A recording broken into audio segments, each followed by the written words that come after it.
It's a real pleasure to be speaking with Andreas Fluckiger today. Andreas, you're the general manager of Mövenpick, hotel and residence Nairobi. I've seen the building come up. We're nearly set to go. I think it's next month. It would be great just for you to tell us a little bit about Mövenpick first of all. It's a Swiss company. It actually started in 1948 as a restaurant. So our background is food and beverage. This is where we come from, and that's our legacy. And that's also where you always will see in a Mvenpick hotel a strong focus on food and beverage. So it started as a restaurant, and in 1973 we had our first hotel. Which was where? In Zurich. Okay. Yes, and then from there the company grew slowly but continuously. And then today, where are you other than in Africa? You're in all of Europe, I imagine. Today we are in Europe, Middle East, Africa and Asia. These are the areas we are covering. Okay. Yes. Now when I was, Andreas, when I was going through the background, I saw that Mövenpick had already expanded in North Africa. And you were describing to me that you've got 8 boats. Just tell us a little bit about North Africa. Well, North Africa, we have Egypt, which was the first destination where Mövenpick established itself on the continent. And there we have a number of hotels in different locations, plus 8 boats on the Nile River. Can people stay in the boats, or they go up and down them? No, they're like hotel boats, basically. Wow. So you do your river cruises, depending on the trips that you book. Yes. So you can be several days on those boats. I'll have to encourage you. I'm from Mombasa, to come and do that for us on the Indian Ocean. You to have the boats on the ocean. We'd love that. We'd love that. Yes. I'd love that. No, definitely would be nice to have a hotel in Mombasa as well. So I see that Mövenpick, this expansion happened. You were describing Egypt and then across North Africa, but Nairobi and Accra, the first 2 forays south of the Sahara. Is that correct? That's correct. Accra first, and now Nairobi is coming.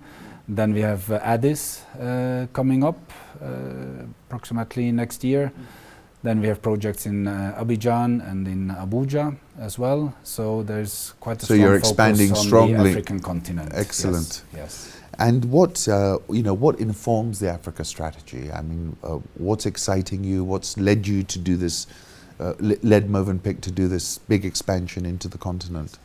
I mean, Nairobi, Kenya is the gateway to Eastern Africa. So this is why we really wanted to, in this part of Africa, start up with Nairobi, establish ourselves, and then from there grow further in this part of the continent. So you've basically made a decision. You think Africa's growing. You're picking the cities where there's density, I suppose. Yes, that's correct. So that you have a strong hub from where then you can establish yourself in the same area. Yeah. So tell us about this project here in Nairobi. I've been driving past it. I was wondering what it was. Yes. Now I know. So you've got bedrooms, I see you've got apartments, you've tweaked the concept in comparison to other people. Just tell us about it. That's correct. First of all, we have the iconic tower, which you can see from almost all over Nairobi.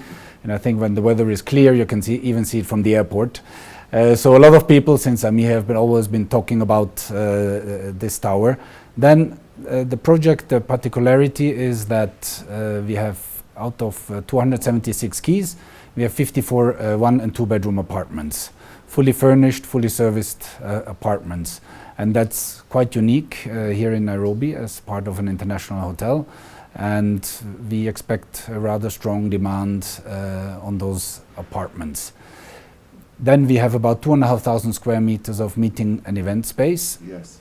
So we have an exhibition hall of 1,100 square meters. We have a banquet hall of 700 square meters, and then we'll have 14 meeting rooms. We have a cocktail terrace, which is a covered open area. So whether it's raining or not, sunshine or not, you can have your event on the terrace, and it's overlooking the pool. So we have a big number of facilities, and we are going to be very flexible in terms of being able to accommodate different kinds of events. Andreas, I've been back 10 years, but in the last 2 or 3 years, I've seen a mushrooming of hotels and brands coming to Nairobi. I mean, at the airport today, there are lots of hotels. Upper Hill, we were just talking about. And Westlands obviously seems still to be the #1 destination for good hotels. What informed, your thinking about being somewhere like Westlands? Yes, I mean Westlands is kind of becoming the new commercial hub in Nairobi. I mean, with the CBD, not always easy to access because of traffic, etc. Plus, it's as it's commercial as well as residential, so that also helps, because that would bring you another kind of clientele into your hotel. People that don't want to travel too long when they want to go out for lunch or dinner in a different place. So Westlands is in that sense a good location in order to build a new hotel. Then you're right, there's a lot of new projects that have come up, and there's more to come. Yes, there's one just around the corner. There's another one which is ready built and still waiting for the operator to come in and start operating it. But then as a destination, you need to grow, you need to create supply in order then to be able to create a demand based on the supply. So when doing this, you will end up in a certain period, in a certain cycle, where you have an excess of hotel rooms. Then the demand will come, there will be maybe a little shortage, you create more supply, so like this you can build up a destination basically. So what differentiates you as Mövenpick from your competition, would you say? We are big. Yes. We have big spaces, we have big rooms. Our rooms, the standard rooms, so are bigger than the average, are they? They're 46 square meters. So they're considerably bigger than of other hotels in town. We have big spaces, again, the exhibition hall, the ballroom. So this is where we really are different from the other hotels here in town. Yes. Andreas, when you look at Kenya's tourism industry and you look at our electoral cycle, we tend to see a strong rebound in between elections. Then we have a dip. Last year we had a little bit of a dip, as you remember. We didn't have one, we had 2 elections. So when you look as a hotel business to make an investment into Africa like you're describing now, what are you looking at? What are the triggers that are making that investment decision? Are you looking for GDP expansion? Are you looking at the volume of business, international visitors? Or are you making a much more long-term forecast and looking 10, 15 years ahead? And can you just give us a little bit of a feel as to what would have driven the decision? I mean, hotel investments are long-term investments because it takes 2, 3, 4 or sometimes more years to build it. So it's a big investment where you just spend money, there's no returns. Then you need to start operating, you need to start earning money. So except maybe you're in a destination where there's nobody else and you come there as a new hotel and you're the one and only, and then in 2 or 3 years you can already have huge returns, but these are very few occasions. So again, it's really long-term investments, and you need to see strategically, you need to find the correct locations for your brand, so that you are in the right places, that you can then further grow as a company. Then of course, as you said, the destinations like Kenya, the elections have an impact on business. We clearly saw it last year, where I know that many of my colleagues were suffering.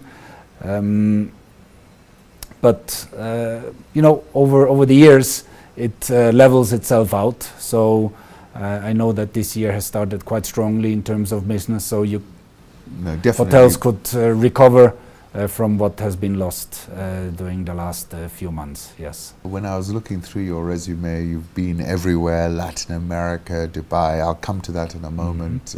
Europe. But setting up a hotel is surely quite a challenge. It's no small thing. No. I mean, this is a huge project that we're looking at. What are the challenges in a place like Nairobi compared to, let's say, a Switzerland? It must be completely different. Does it require a different skill set? How would you characterize this? You've been here 20 months. You told me. Yes. How do you characterize it? How have you found it? Is it been investor friendly? Has it been how would you describe the environment? Hotel business is people's business. And even though you are in pre-opening and you don't have guests as yet, but you're still dealing with people. Then when coming here, as you said, I've been in Latin America, in Europe, in Central Asia, Southeast Asia, I've been in the Middle East. So I thought a little bit like, well, I've been all over the place. It will be easy to come to Africa and start working and dealing with people. And of course my experience and background helped a lot, but still it's different. As much as, yes, you have experience from emerging countries and there are similarities, but eventually you deal with the local people, and the local people are different everywhere. So in that sense it's been a learning curve, again, positive learning curve to deal with the local people, with the Kenyans. So it's here. really a people business. It's a people business, yes. Success or failure depends upon... Very much so. Of course, hardware needs to be there, construction, project management, etc. But again, it all goes back to people. So, but that's also what makes it so interesting. Andreas, here we are, big hotel, lots of rooms. What's the target audience? Who are we? Who's the ideal guest for Mövenpick? Yes. Our main target is what we call the MICE business, which is meetings, incentives, conferences and exhibitions. So people that would come here for events, for meetings, residential conferences, so using the meeting spaces as well as staying in the hotel. This is our main audience, yes. I was going through your resume and I'd like to just touch on a little bit about you at this point, Andreas. And we were discussing, you said you can speak 9 languages, which I think is a world record. I've never heard of anyone who can speak 9 languages. What are you, a linguistic genius?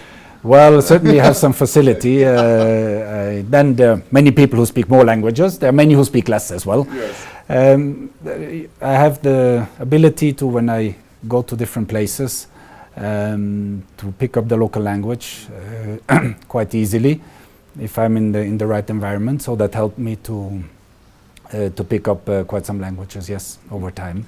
And then just describe a little bit your career to us. I mean, you were saying Europe, Latin America, Asia, the Middle East.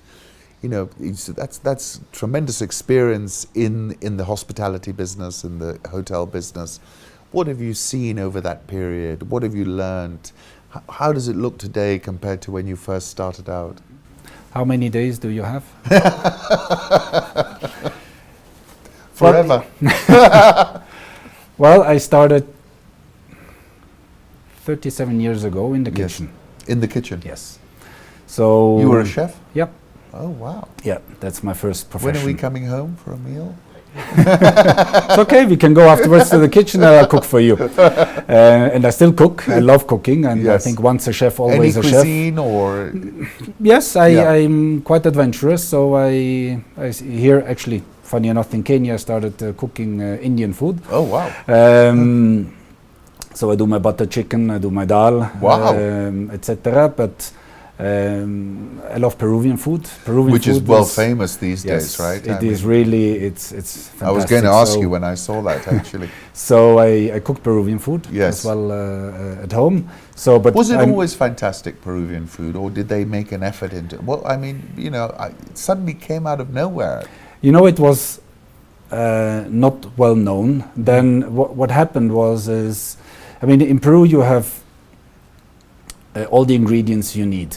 You have the cold stream and the warm stream of the Pacific meat on the shores of Peru. So you have the full variety of the seafood. Then you have all the meat that you can find, and in terms of vegetable and fruit, you find all the products there. Then you have the influences of the Japanese, of the Chinese, of the European, of the African, of the Indios, basically. So you have all of this. So the Peruvian food is really a fusion. It's like a local fusion, which then, let's say about 20 years ago, it started evolving. Before that, it was really not that well known, but 20 years ago, and that was about the time when I was there, you could see the gastronomy start building up. And then there were a few pioneers who then really took it beyond the borders. World stage. Yes, yeah. yes. So Peruvian food, Indian food, Japanese? Japanese as well, yes. Then the simple pasta, I mean, Yes. really a lot. But yes, I started in the kitchen. I spent 7 years in the kitchen, then went to hotel management school In Switzerland? Yes, in Lausanne. And then I changed to the other side of the ovens, let's say, and started in food and beverage. And then I worked several years in food and beverage in different hotels until I became GM for the first time in 2002. Which was where? Which was in Kuwait. Yes. By that time you're in the Middle East. Yes. Yes. Yes. Yeah. And tell me, how is it? What's your impression so far here in Kenya? People are very friendly. Yes. Really extremely friendly. The climate is fantastic. You can live outdoors all year round, really, which is what I really enjoy. So it's been very good. Yes, absolutely. Let me ask you finally, you know, how does Africa compare to the rest of the world? I mean, you know, we're sitting here, at times we feel, you know, slightly behind, or would you say, how would you characterize the hospitality tourism industry on the continent? Have we got a lot of catching up to do? Do we understand service? Are things changing quickly? How would you... I believe as a continent, naturally, there's quite some catching up to do because there has not been much focus. What the continent has is a number of hotels which have been around for 30, 40 years in different locations. And then for many years, nothing has happened in terms of new investments. Then it's been about 10 years since then some operators have come into the continent and start building on that. So that's why naturally there's some catching up to be done.